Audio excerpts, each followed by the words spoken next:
മരിച്ചുപോയെന്ന് കരുതിയ female Titan വീണ്ടും പ്രത്യക്ഷപ്പെട്ട് ലീവൈ സ്ക്വാഡിന്റെ എലൈറ്റ് സൈനികരെ ഓരോന്നോരോന്നായി കൊന്നുകളഞ്ഞു. ഇതിനെല്ലാം കാരണം താനാണെന്ന് പറഞ്ഞ് സ്വയം കുറ്റപ്പെടുത്തി പോരാടാൻ വേണ്ടി ഒരു ടൈറ്റനായി മാറിയിരിക്കുവാണ് എറിൻ. പക്ഷേ എറിൻ അതിൽ പരാജയപ്പെട്ടു. എറിനെ കടിച്ചെടുത്തുകൊണ്ട് ആ ഫീമെയിൽ ടൈറ്റൻ അവിടെ നിന്നും ഓടി. എറിനെ തിരിച്ചു പിടിക്കാൻ വേണ്ടി ആ ടൈറ്റന്റെ പുറകെ പോവാണ് മിക്കാസ.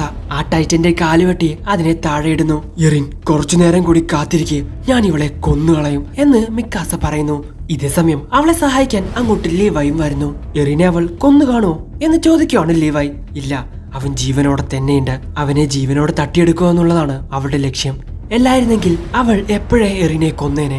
എറിനെ അവളുടെ വായിൽ വെച്ച് അവൾ കിഡ്നാപ്പ് ചെയ്യുവാണ്. ഞങ്ങൾ അവിടെ ഉണ്ടായിരുന്നെങ്കിൽ ഇങ്ങനെ ഒന്നും സംഭവിക്കില്ലായിരുന്നു എന്ന് മിക്കാസ പറയുന്നു. ഓ, ഇപ്പൊ എനിക്ക് ഓർമ്മ വന്നു, നീ എറിന്റെ സുഹൃത്തല്ലേ? നീയും അവിടെ ഉണ്ടായിരുന്നതല്ലേ? എറിന്റെ പ്രിയപ്പെട്ട സുഹൃത്ത്. നമ്മളുടെ രണ്ടുപേരുടെയും ലക്ഷ്യം ഒന്നായിരിക്കണം. ആ ഫീമെയിൽ ടൈറ്റനെ കൊല്ലുക എന്നുള്ള കാര്യം തൽക്കാലത്തേക്ക് മറന്നേക്ക്. അതെന്താ, നമ്മളുടെ ഒരുപാട് സൈനികരെ അവൾ കൊന്നില്ലേ എന്ന് ചോദിക്കുകയാണ് മിക്കാസ. അവൾക്ക് ഒരു സ്പെഷ്യൽ എബിലിറ്റി ഉണ്ട്. നമ്മൾ എത്രത്തോളം ശ്രമിച്ചാലും അവളുടെ നോപ്പ് ഭാഗം നമുക്ക് കട്ട് ചെയ്യാൻ സാധിക്കില്ല. സോ എറിൻ ജീവനോടെ ഉണ്ടെന്നുള്ള വിശ്വാസത്തിൽ നമ്മൾ മുന്നോട്ട് പോകും. അവൾ ഈ കാടിന് പുറത്തു പോകുന്നതിനുള്ളിൽ നമ്മൾ അവനെ രക്ഷിച്ചിരിക്കും. നീ അവളുടെ ശ്രദ്ധ തിരികെ എന്ന് പറയുവാണ് ക്യാപ്റ്റൻ ലീവായ്. അങ്ങനെ മിക്കാസ അവളുടെ ശ്രദ്ധ തിരിക്കുന്ന സമയത്ത് ക്യാപ്റ്റൻ ലീവായ് പുറകിലൂടെ പോയി അവളെ അറ്റാക്ക് ചെയ്യാൻ വേണ്ടി ശ്രമിക്കുന്നു. തിരിഞ്ഞു നിന്ന് അവൾ ക്യാപ്റ്റൻ ലീവയെ തന്നെ അറ്റാക്ക് ചെയ്യാൻ വേണ്ടി നോക്കുവാണ്. പെട്ടെന്ന് തന്നെ അവളുടെ കയ്യിലൂടെ ചുറ്റി പോയി അവളുടെ കണ്ണ് രണ്ടും കുത്തി പൊട്ടിക്കുകയാണ് ക്യാപ്റ്റൻ ലീവായ്. ഇതൊരു ഐക്കോണിക് സീനായിരുന്നു.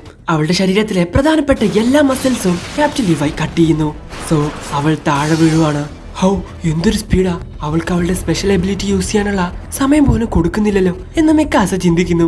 നേരത്തെ പെട്രയും ഒലിവയൊക്കെ ചെയ്തതുപോലെ ക്യാപ്റ്റൻ ലീവായി ഒറ്റയ്ക്ക് അവളുടെ കൈയിന്റെ മസിൽസ് എല്ലാം തന്നെ കട്ട് ചെയ്യുന്നു.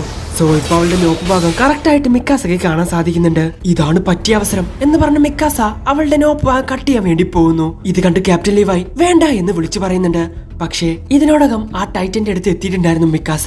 ആ ടൈറ്റൻ തന്റെ നോപ്പ് ഭാഗം തന്റെ സ്പെഷ്യൽ എബിലിറ്റി യൂസ് ചെയ്ത് കട്ടി കൂട്ടുവാണ്. ആ ടൈറ്റൻ മിക്കാസയെ ഇപ്പൊ കൊല്ലൂടാന്ന് പറഞ്ഞ് നിൽക്കുന്ന സമയത്ത് ക്യാപ്റ്റൻ ലീവായി അങ്ങോട്ട് വന്ന് മിക്കാസയെ മാറ്റി നിർത്തുന്നു. ലീവയുടെ കാലിന് ചെറിയൊരു പണി കിട്ടുന്നുണ്ട്. എന്നാൽ അതൊന്നും കുഴപ്പമില്ലെന്ന് പറഞ്ഞ് ലീവായി അവളുടെ മുഖത്തെ മസിൽ അങ്ങ് കട്ട് ചെയ്യുന്നു. സോ അവളിപ്പോ വായ തുറന്നു പിടിച്ചിരിക്കുകയാണ്. പെട്ടെന്ന് തന്നെ ലീവായി അവനെ അവളുടെ വായിൽ നിന്നും പുറത്തെടുക്കുന്നു. കുറച്ച് വൃത്തികേടാണെന്നുള്ളൂ, പക്ഷെ ഇവന് ജീവനുണ്ട്. വാ, നമുക്ക് പോവാം എന്ന് ലീവായി പറയുന്നു.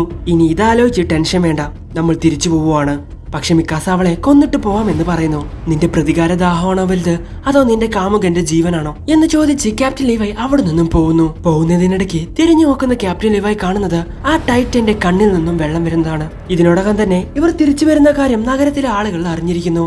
എന്തായിരിക്കും സംഭവിച്ചിട്ടുണ്ടാവുക? ഇത്ര പെട്ടെന്ന് തന്നെ അവർ തിരിച്ചു വരുന്നു.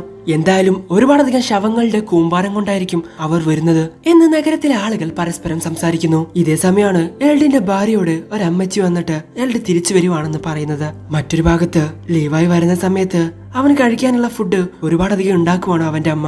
ഗേദറിന്റെ അച്ഛനും അമ്മയും അവനെ കാത്തിരിക്കുവാണ്. പിന്നീട് നമ്മൾ കാണുന്നത് മരിച്ചവരുടെ മൃതശരീരം എല്ലാം തന്നെ ഒരു സ്ഥലത്ത് കൊണ്ടുവന്ന് വെക്കുവാണ് സർവേ കോപ്സ്. മരിച്ചുപോയവരെ എല്ലാവരെയും നോക്കിക്കൊണ്ടിരിക്കുവാണ് ലീവായ്. അങ്ങനെ ഒരു ഓഫീസറിന്റെ ബാഡ്ജ് ലീവായി എടുക്കുന്നു. ജിന്നു ആർമിനും ചേർന്ന് മരിച്ചുപോയവരെല്ലാവരെയും വണ്ടിയിലോട്ട് എടുത്തു വെക്കുന്നു. ഈ ഒരു ഭാഗം മാത്രമാണ് എനിക്ക് ഒരുപാടധികം കഷ്ടമായിട്ട് തോന്നുന്നത്. എല്ലാവരുടെയൊക്കെ അവസ്ഥ ഇതുപോലെ തന്നെ ആയിരിക്കും. എന്റെ കൂടെ ഉണ്ടായിരുന്ന ആളുകളൊക്കെ എങ്ങനെയായിരിക്കും മരിക്കാൻ പോകുന്നത്? ഞാൻ എങ്ങനെയായിരിക്കും മരിക്കുക? അത് മാത്രമാണ് എനിക്ക് ചിന്തിക്കാൻ പറ്റുന്നത് എന്ന് ജിൻ പറയുന്നു.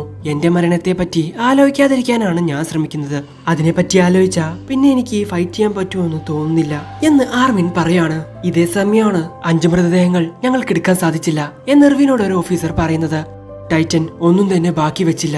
അവരെ കാണാതിരിക്കുകയായിരിക്കും അവരുടെ കുടുംബത്തിനും നല്ലത് എന്ന് ഓഫീസർ പറയുന്നു. ടൈറ്റൻസ് എല്ലാം തന്നെ ഇപ്പോ ആ കാടിന്റെ ഭാഗത്താണ്. ശരി, നമ്മൾ ഉടൻ തന്നെ പുറപ്പെടുന്നു എന്ന് എർവിൻ പറയുന്നു. ഞങ്ങൾ അതിന് സമ്മതിക്കില്ല എർവിൻ. അവരുടെ ശരീരവും തിരിച്ചു കൊണ്ടുവരണം. ഇവിടെ ശരീരം എന്റെ കൺമുമ്പിൽ തന്നെ ഉണ്ടായിരുന്നു. ഇത് കേട്ട് റിപ്പോർട്ട് ചെയ്ത ഓഫീസർ തൊട്ടടുത്തൊരു ടൈറ്റനും കൂടി ഉണ്ടായിരുന്നില്ലേ എന്ന് അവരോട് തിരിച്ചു ചോദിക്കുന്നു. ഇവനെ ഞങ്ങൾക്ക് കുട്ടിക്കാലം തൊട്ടേ അറിയാവുന്നതാണ്. അവന്റെ മാതാപിതാക്കളെയും ഞങ്ങൾക്കറിയാം. കുറഞ്ഞത് അവന്റെ ശരീരമെങ്കിലും തിരിച്ചു കൊണ്ടുപോകാൻ ഞങ്ങൾ അനുവദിക്കണം. ഡേയ്, നിങ്ങൾക്ക് പറഞ്ഞാൽ മനസ്സിലാവില്ലേ? ഒന്ന് ചിലക്കാതെ തിരിച്ചു പോവാൻ റെഡിയാവ് എന്ന് ആ ഓഫീസർ പറയുന്നു. ഇതേ സമയം ക്യാപ്റ്റൻ ലീവായി അങ്ങോട്ട് വരുന്നു. ശരീരം കിട്ടിയാലും ഇല്ലെങ്കിലും അവൻ മരിച്ചുപോയെന്നുള്ള യാഥാർത്ഥ്യം നിങ്ങൾ മനസ്സിലാക്കണം. അവനും മറ്റുള്ളവരുടെ പോലെ കാണാനില്ല എന്ന കൂട്ടത്തിൽപ്പെടുത്താം എന്ന് പറഞ്ഞ് എർവിനും ലീവായി അവിടെ നിന്ന് പോകുന്നു. നിങ്ങളൊക്കെ മനുഷ്യർ തന്നെയാണോടാ എന്ന് ചോദിക്കുകയാണ് ആ ഓഫീസർ. അങ്ങനെ അവർ യാത്ര തുടങ്ങുന്നു. ഇതേ സമയമാണ് ഒരു കാര്യം വെളിപ്പെടുത്തുന്നത്. ബുദ്ധിമുട്ടേറിയ സസ്പെൻഷൻ സിസ്റ്റം യൂസ് ചെയ്യുന്ന ഇത്തരത്തിലുള്ള വാഗനുകളിൽ അൾട്രാ ഹാർഡ് സ്റ്റീൽ ഉപയോഗിച്ചാണ് സസ്പെൻഷൻ നിർമ്മിച്ചിരിക്കുന്നത്. അതുകൊണ്ട് ഫാക്ടറി ദേശങ്ങളിലല്ലാതെ മറ്റൊരുടെയും ഇത് നിർമ്മിക്കാനാകില്ല. കുതിരകളെ ഉപയോഗിച്ച് പോകുന്ന ഈ വാഗനുകൾ റോഡിലൂടെയും ഇതുപോലെയുള്ള ഭൂപ്രദേശങ്ങളിലൂടെയും മണിക്കൂറിൽ 20 കിലോമീറ്റർ സ്പീഡിൽ പോവാൻ സാധിക്കും. പിന്നീട് നമ്മൾ കാണുന്നത് ആ വണ്ടിയിൽ കൊണ്ടുപോയിക്കൊണ്ടിരിക്കുന്ന എറിനെ നോക്കിക്കൊണ്ടിരിക്കുന്ന മിക്കാസയാണ്.